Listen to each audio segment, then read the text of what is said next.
贱的人类！恳请前辈出手相助，连这些卑贱的人族，神兽的脸面，让你要命啊！受死！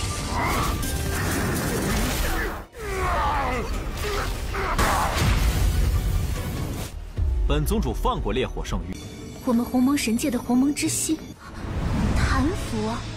世界显形，定乾坤，生万物。Halo guys, welcome back to Kobe Movie.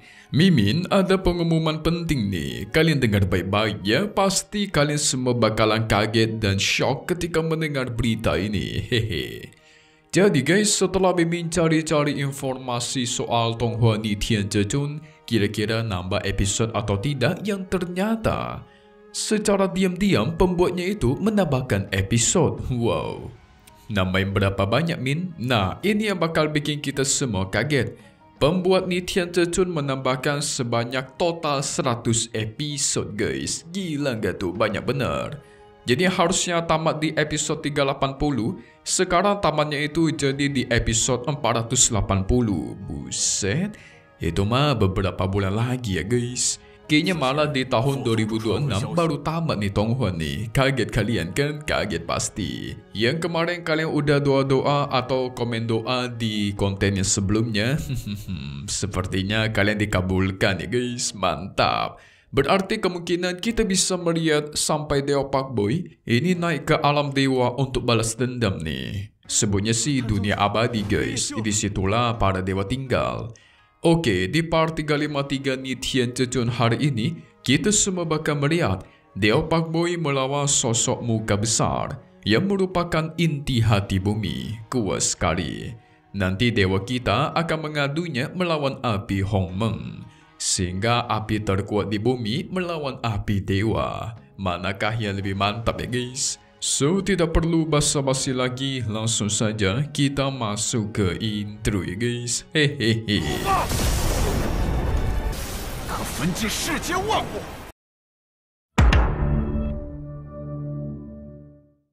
Nah, jadi kemarin si Leian, yaitu sang ketua sekte Phoenix Api, memanggil inti bumi yang membentuk semacam muka api raksasa. Ini sangat menyeramkan. Katanya apinya ini bisa membakar apapun yang ada di muka bumi. Inti bumi malah mengatai si Leian yang tidak berguna guys. Melawan manusia rendahan seperti Tanya saja tidak becus. Leian terus memohon bantuan.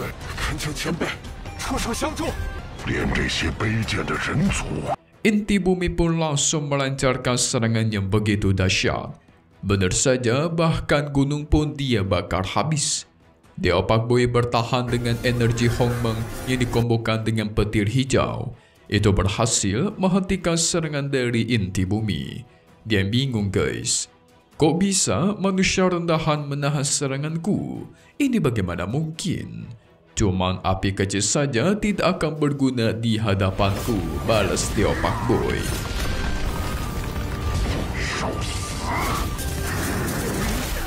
Sekarang dia balas, mengadu melawan api inti bumi menggunakan api Hongmeng yang lebih dahsyat. Tentu war. Pembakaran api Hongmeng nyatanya lebih kuat guys, berhasil membakar inti bumi dan dia simpan. Mantap.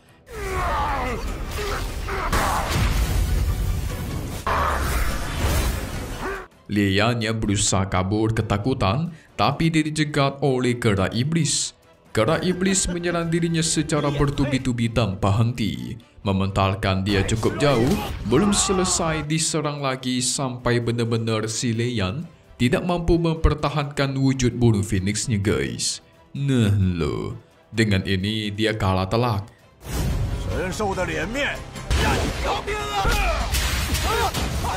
Leian pun memohon ampun, meminta satu syarat supaya dia bisa diampuni. Api inti bumi sudah dia dapatkan, tapi si Tanyun masih membutuhkan api Phoenix ilahi miliknya si Leian. Kalau diserahkan, maka bakal dia ampuni sekte Phoenix suci. Tapi tidak hanya itu, Tanyun juga memperingatkan guys. Sekte Huangfu sudah berhasil menyatukan seluruh benua Tianfa. Jadi sudah tidak ada tempat bagi Sekte Phoenix Suci kalian untuk berlindung. Kebetulan Sekte Huangfu kekurangan binatang penjaga yang layak. Di sini maksudnya Tan Yun adalah dia pengen agar si Ketua Lian itu menjadi salah satu binatang penjaganya guys. Sang Ketua Lian yang mengerti pun dia langsung bersujud dan bersumpah akan menjaga Sekte Huangfu. Dia pun memberikan api Phoenix ilahinya. Barulah Tan Yun suruh agar dirinya membawakan orang-orang dari sektenya mundur ke tanah api suci. Wah, diampuni sama Dewa Pak Boy, tumben banget ya. Setelah itu orang-orang dari Sekte Shouyi juga menyatakan terima kasih atas penyelamatan Sekte Huangfu. Dengan kejadian hari ini, Sekte Shouyi semakin yakin untuk bersumpah setia kepada Sekte Huangfu. Mantap, ini semua musuh kan sudah dikalahkan ya guys. Kira-kira apakah ada musuh lain lagi ataukah tidak? Kita lihat saja nanti. Singkat cerita, Tan Yun pun kembali ke sekte. Waktu terus berlalu sampai beberapa musim sudah dilewati. Karena udah cukup damai, jadi semua sudah aman ya guys. Tan Yun pun memanggil semua wanitanya untuk berkumpul karena dia pengen memberikan sebuah hadiah. Di sini dia mengeluarkan semacam kristal biru yang ternyata itu adalah jantung Hongmeng. Asalnya dari alam ilahi Hongmeng guys. Wadidaw. Nah, jadi ceritanya seperti ini. Dewa Huntun dan Dewa Shuyuan, mereka akan berkhianat dan menghabisi Hongmeng Supreme. Salah satunya selain mengincar kekuasaan, mereka juga mengincar jantung Hongmeng ini. Karena sebenarnya jantung ini merupakan harta tertinggi di alam Dewa Hongmeng. Jadi nggak bisa membiarkan mereka mendapatkannya begitu saja. Tapi kok bisa jatuh di tangannya Tan Yun ya? Kan dia sudah berinkarnasi berkali-kali. Nah, jadi guys, si Tan Yun pernah memasukkan 11 pikiran ilahi ke dalam jantung Hongmeng.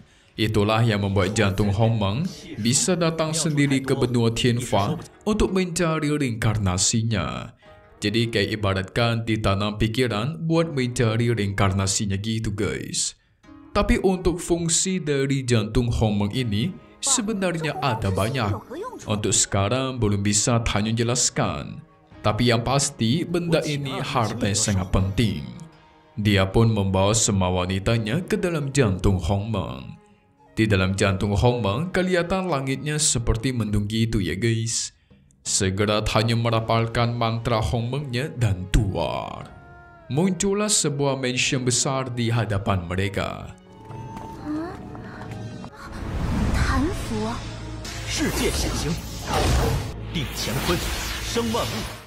Segera mereka pun turun dan ternyata inilah hadiah untuk semua wanitanya Tan Yun guys. Jadi mansion ini bakal menjadi rumah baru untuk mereka. Tapi untuk sekarang si Tan Yun baru bisa membuka wilayah jantung Hongmeng sejauh 100 mil ruang angkasa. Jadi bisa dibilang belum semua tempat bisa dia buka nih. Kalau diibaratkan mapnya itu belum kebuka guys.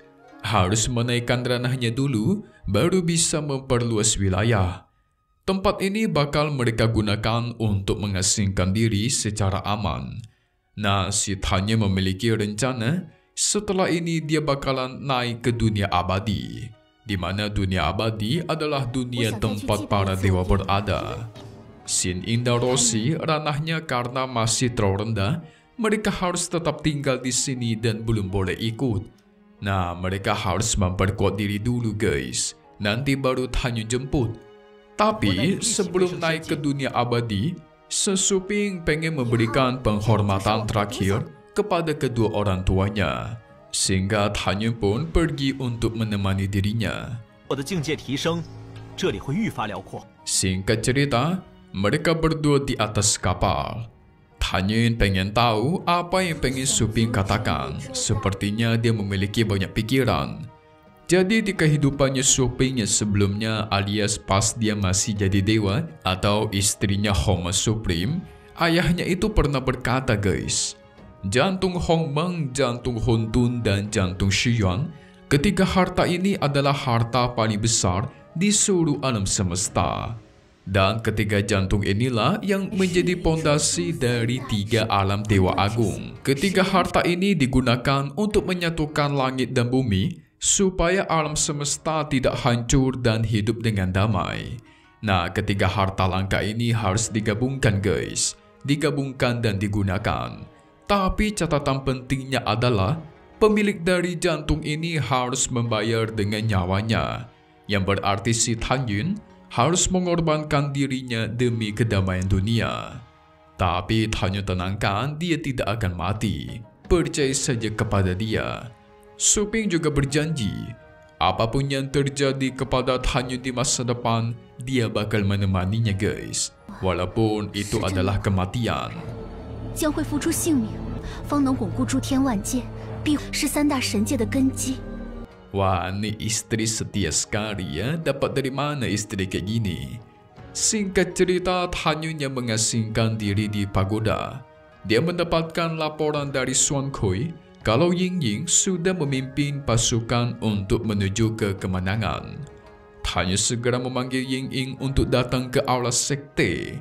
Dan tidak lama dari itu, dia muncul sambil melaporkan kalau semua pasukan benua Tianfa musuh itu sudah menyerah kepada dirinya. Wah, kalau Mimin melihat si Ying Ying itu seperti mesin perang ya guys. Dari awal dia perang mulu tanpa henti. Dia bahkan merasa bangga bisa bekerja untuk tuannya Tan Yun. Kayak mesin perang benaran nih. Ketua Tan Tai sempat tidak percaya. Semua benua Tianfa disatukan oleh sekte Huangfu. Awalnya dia kira itu semuanya hanya mimpi guys. Tapi sekarang buktinya seperti itu. Tan Yun hanya menepati janji di masa lalunya. Dia bakal memberikan hormat kepada ketua Tan Tai. Mantap. Ketua Tan Tai mengingat semua masa lalunya sudah Tan Yun lakukan. Dari awal ketika dia jadi murid tukang sampai sekarang. Sungguh ini semua tuh seperti mimpi guys. Ketua Tan Tai hanya bisa berterima kasih dan menangis. Xian Er menenangkan dia. Ini kan lagi acara kemenangan ya. Jadi sang ayah harusnya bahagia dong, hehe. Mulai sekarang, tidak ada lagi satupun orang di benua Tianfa yang berani melawan sekte Huangfu. Kalaupun berani, ya itu namanya cari mati. Dalam waktu singkat, Dewa Pak Boy menguasai seluruh benua Tianfa. Tapi apakah masalah ini sudah selesai? Belum dong, hehe. Tan Yun akan mengadakan acara besar-besaran untuk merayakan kemenangan ini. So, maka dari itu kita lihat di spoiler part 354 Ni Tian Zhejun, apakah selain acara besar bakal ada musuh yang muncul nanti? Hehe. Langsung saja guys. Buat episode di hari Senin nanti, kita semua bakal melihat perayaan terjadi begitu besar diadakan. Semua orang yang berhubungan dengan Tan Yun itu diundang guys. Bahkan ada si Tan Xin Ying, Muro Shishi dan orang tuanya Tan Yun. Yang lucunya adalah si Tian itu menghampiri ibunya Tan Yun dan meminta hadiah. Aduh, ni wanita yang lucu nih. Kebetulan ibunya Tan Yun sudah mempersiapkan hadiahnya dan tuar. Isinya adalah angpau guys, angpau merah semua. Ini mah sudah mau merayakan Imlek nih. Oh iya, sedikit fakta penting buat kalian. Hari Imlek itu jatuh di tanggal 29 Januari ya guys. Biasanya Toha-Toha bakal mengadakan Hari Raya Imlek karena bagi orang Cina kan Hari Raya Imlek itu adalah hari tahun baru mereka. Nah, biasanya setiap Tionghoa akan memberikan video mereka merayakannya. Contohnya aja Dewa Pak Boy dan Dewa Soyang di tahun kemarin. Mereka semua merayakannya guys. Mantap. So, selesai dulu untuk part 353 Ni Tian Zhejun. Seperti kata Mimin, Tionghoa ini nambah 100 episode yang dimana bakal tamat di 480 episode atau di tahun depan guys. Kalau perhitungan Mimin gak salah ya. Cuman menurut Mimin, kayaknya itu bener-bener tamat deh. Soalnya kan setelah ini dia bakal naik ke alam abadi atau dunia para dewa. Nah, disitulah balas dendam akan terjadi. yang dimana ceritanya semakin seru, semakin kompleks. Melawan para dewa guys, seru kan? So kalau gitu, Mimin mau pamit undur diri dulu. Oke kalau gitu, see you guys.